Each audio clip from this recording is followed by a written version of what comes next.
Welcome back to the deep dive.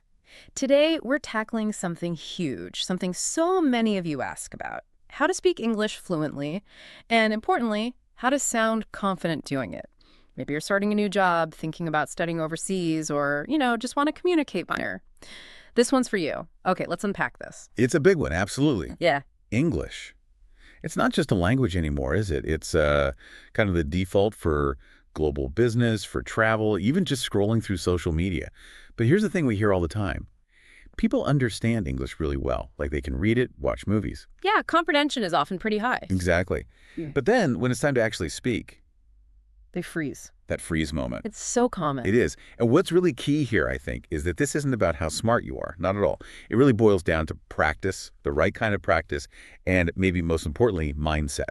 So our goal today is to look at those common roadblocks and then really break down the steps you can actually follow. Simple, clear steps. And that's where I think this gets really interesting. Not just what the problem is, but the how. How do you actually build that confidence? We're going to get into some maybe surprising hurdles people face and then lay out that fluency formula you mentioned, step by step. Yes, exactly. And if we look at the bigger picture, often it starts with fear, right? The fear of making a mistake.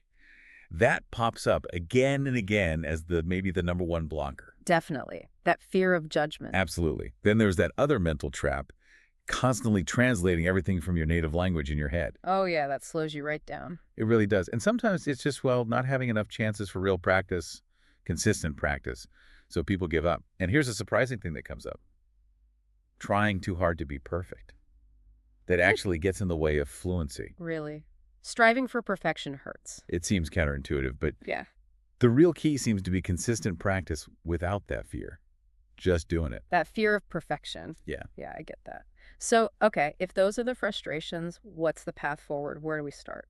Well, the sources point to a pretty clear step-by-step approach. First step, listen every day, but actively. Actively listening. What does that actually mean, though? Not just background noise. Right, not just having the radio on. Mm. It means choosing something, maybe a podcast you like, a TED Talk, a YouTube video about, I don't know, cooking, whatever you're into, and really tune in.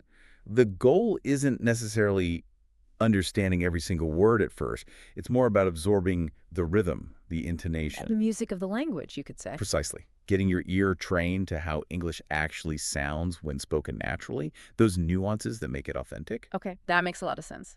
Train the ear first.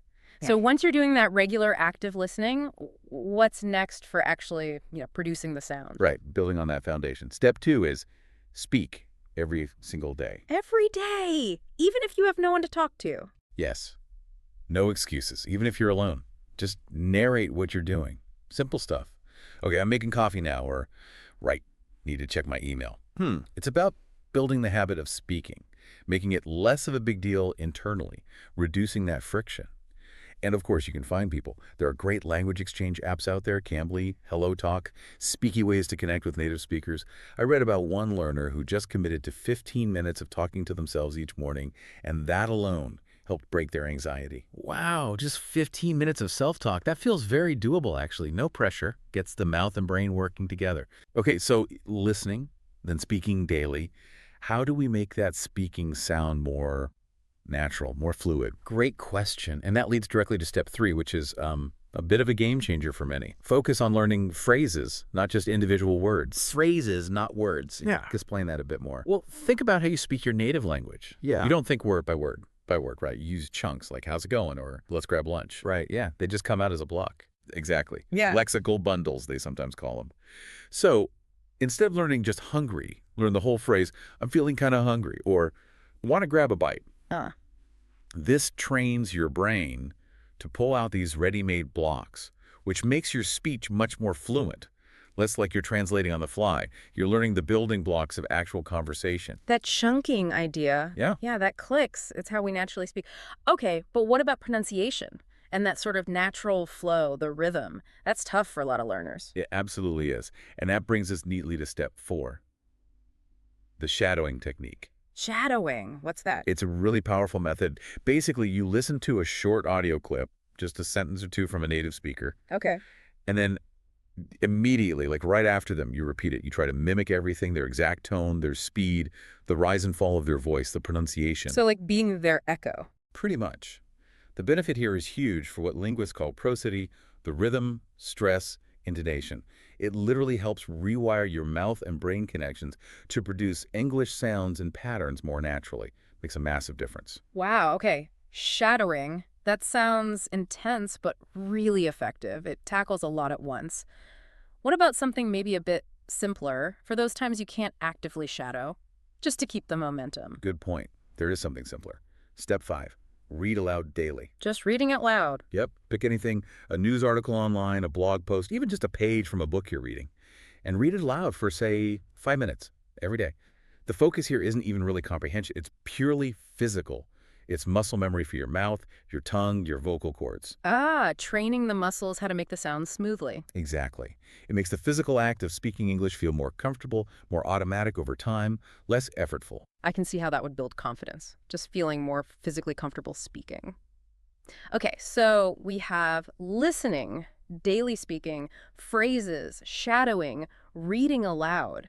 What's the final step for really taking charge? The final step, step 6, is about feedback and tracking progress. It's record yourself. Ooh, okay. That sounds potentially awkward. It can feel a bit weird at first, definitely. Hmm. Most people don't love hearing their own voice recorded. Yeah, tell me about it. But recording yourself speaking English, maybe reading that passage aloud or doing some self-talk or practicing those phrases and then listening back, it's an incredibly powerful diagnostic tool. You hear things you don't notice while you're speaking. You can spot pronunciation issues or maybe awkward phrasing. You can track your progress over weeks and months. So you become your own coach, in a way. Precisely. You pinpoint exactly what you need to work on next. It builds confidence, too, when you hear yourself actually improving. Okay, those 6 steps seem really solid. Listen, speak, phrases, shadow, read aloud, record. And to help people actually do these things, you mentioned some tools. That's right. For step 1, listening daily. Something like BBC Learning English is great. They have news stories at different levels, so it's good for catching that rhythm. Okay. For step 3, learning phrases and seeing how words are really used, check out youglish.com. You type in a word or phrase and it finds YouTube videos where it's spoken naturally. Oh, that's clever. Context is everything. It really is. Then for actually remembering those phrases or new words, spaced repetition apps like Anki are fantastic. Uses digital flashcards very effectively. Right. Anki's popular. And for step 4, shadowing or just getting good input, channels on YouTube like Speak English with Emma or English Addict or Mr. Steve, they offer really clear explanations and practice material. Great resources. We'll make sure those are accessible. So pulling this all together, connecting it back, the main message really is don't aim for perfection. You don't need perfect English. The key is to practice without being afraid to make mistakes. Honestly, don't worry too much about grammar for the beginning. Really? Ignore grammar. Well, not ignore it forever, but don't let it paralyze you initially. Focus first on speaking clearly, confidently, and most importantly, consistently. Your grammar will improve naturally as you listen and practice more, even just, 15, 20 minutes a day dedicated to 1 or 2 of these steps. That consistency makes a huge difference over time. It's the daily habit, not the occasional marathon session. That's such a crucial takeaway. Consistency over intensity. So what does this all mean for you listening right now? We've gone through the hurdles, the fears, but also these really practical steps, from active listening to shadowing, from self-talk to recording yourself. What's maybe one small step, just one of these 6, that you feel you could commit to trying, maybe even starting today? Will you try talking to yourself on your commute? Or find a 5-minute audio clip to shadow, maybe finally hit record on your phone.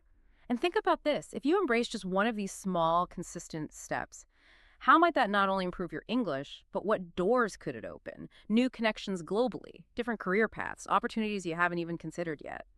Something to think about.